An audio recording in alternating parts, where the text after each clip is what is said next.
ঝিনাইগাতি উপজেলার বুক চিরে বয়ে চলেছে মহারশী নদী। নলকরে ইউনিয়নের ডাকাবরে প্রতিদিন এই নদী পেরিয়ে স্কুলে যায় অসংখ্য শিশু। কেউ বা বই হাতে, আবার কেউ বা স্বপ্ন বুকে নিয়ে। কিন্তু নদী পার হতে হয় কষ্ট আর অনেক ঝুঁকি নিয়ে। রুগীদের হাসপাতালে যেতে হতো অনেক দেরিতে, আবার বয়স্করা ভুগেছেন যাতায়াতের দুর্ভোগে। ডাকাবরের এই অংশ থেকে ঝিনাইগাতি সদর বাজারের যে পারাপারের ব্রিজ, সেটির দূরত্ব 2 থেকে 3 কিলোমিটার। আর এই এলাকার মানুষের 2 থেকে 3 কিলোমিটার হেঁটে তারপর নদী পারাপার হতে হতো। এই কষ্টকে লাঘব করতে ঝিনাইগাতি উপজেলা নির্বাহী অফিসার জনাব আশাফুল আলম রাসেল মহোদয় এই নদী পারাপারে একটি নৌকা বানিয়ে দিয়েছেন, যা এই এলাকার মানুষের যাতায়াতে দুর্ভোগ কমেছে। স্কুলের বাচ্চারা তাদের যাতায়াতে কষ্ট কমেছে। আগে নদী পারাপারের সময় আমাদের নৌকা না থাকার কারণে ভিজতে হতো, কিন্তু এখন আমাদের ভিজতে হয় না, কারণ আমাদের টিউনু সাহেব আমাদের নৌকা দিয়ে দিয়েছে। এত তাড়াতাড়ি স্কুলে যেতে হয়। যেখানে আমাদের লাগতো আধা ঘন্টা, সেখানে এখন আমাদের লাগে মাত্র 5 মিনিট। আমাদের নদী নৌকা থাকার কারণে আমাদের পারাপারে অনেক সহজ হয়েছে। কারণ অনেক রোগ অসুস্থ হলে আমাদের নিয়ে যেতে অনেক দেরি হতো, এমনকি রোগী মারাও যেতে পারতো।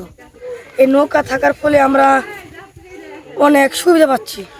এবং টিউনু সাহেবকে আমি বলতে চাচ্ছি যে এই নৌকা দেওয়ার ফলে টিউনু সাহেবকে আমি অসংখ্য ধন্যবাদ দিচ্ছি। উপজেলা নির্বাহী অফিসারের নিকট যাওয়ার দরুন আমাদেরকে একটি নৌকা প্রদান করেন।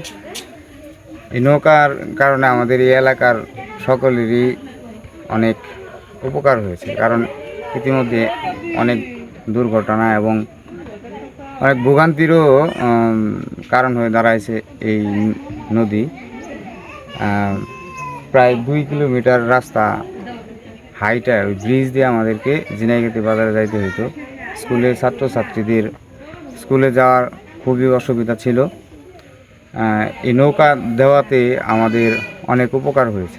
ঝিনাইগাতি উপজেলার সম্মানিত ইউনো মহোদয়, যার কল্যাণে একটি নৌকা দেওয়া হয়েছে, যেটির দ্বারা এখানকার বৃদ্ধ, অসুস্থ ব্যক্তি এবং স্কুল পড়ুয়া বাচ্চারা তারা খুব সহজেই কিন্তু নদী পারাপার হচ্ছে।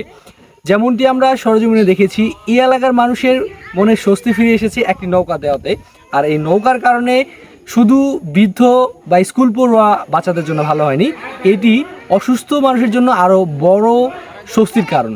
অসুস্থ ব্যক্তিকে পারাপার করা এটি অনেক কষ্টসাধ্য, যেটি এই নৌকা দেওয়ার পরে কিন্তু সহজলভ্য হয়ে গেছে এবং এই এলাকার মানুষের স্বস্তির কারণ হয়ে দাঁড়িয়েছে। আতিকুর রহমান খান, সংবাদ সারাবেলা, ঝিনাইগাতি।